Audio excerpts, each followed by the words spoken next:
خاموش وادیوں میں ایک نام گونجتا ہے، داؤد، ایک ایسا نبی جسے اللہ نے نبوت بھی دی، بادشاہت بھی، اور ایسی حکمت عطا کی جو تاریخ میں عدل کی علامت بن گئی۔ یہ کہانی طاقت کی نہیں، یہ کہانی تقوی، انصاف اور اللہ کے ذکر کی ہے۔ داؤد بنی اسرائیل میں اس وقت ظاہر ہوئے جب قوم آزمائشوں سے گزر رہی تھی۔ اللہ تعالی نے انہیں جالوت کے مقابلے میں کامیابی عطا فرمائی، حالانکہ ظاہری طاقت داؤد کے پاس نہ تھی۔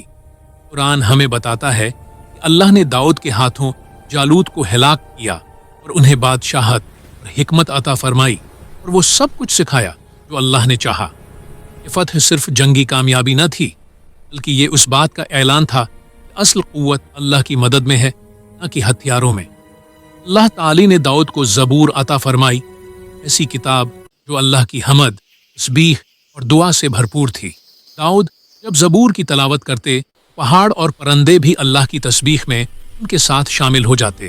یہ کوئی تمثیل نہیں، بلکہ قرآن کی گواہی ہے، کائنات بھی اللہ کے ذکر میں نبی کے ساتھ آواز ہو جاتی تھی۔ داؤد کو ایک عظیم خصوصیت عطا ہوئی، عدل۔ بادشاہ بھی تھے، قاضی بھی، مگر فیصلے ہمیشہ اللہ کے حکم کے مطابق کرتے۔ قرآن ہمیں ایک واقعہ سناتا ہے جب دو فریق داؤد کے پاس فیصلہ کروانے آئے۔ داؤد نے بات سنی، جلدی میں ایک رائے قائم کی، پھر فوراً سمجھ گئے یہ اللہ کی طرف سے ایک آزمائش تھی۔ انہوں نے فوراً رجوع کیا، سجدے میں گر پڑے اور اللہ سے معافی مانگی۔ یہی ان کی عظمت تھی، غلطی پر اصرار نہیں بلکہ فوری توبہ۔ اللہ تعالی نے داؤد کے لیے لوہا نرم کر دیا، اس سے زرہیں بناتے، لیکن اللہ نے انہیں حکم دیا صرف طاقتور نہ ہوں بلکہ ناپ تول میں انصاف بھی قائم رکھیں۔ یہ پیغام تھا کہ عبادت، محنت اور عدل ایک دوسرے سے جدا نہیں۔ داؤد راتوں کو عبادت میں گزارتے، دن کو روزہ رکھتے اور حکمرانی کے باوجود عاجزی اختیار کرتے۔ رسول اللہ نے داؤدی روزے کو بہترین روزہ قرار دیا۔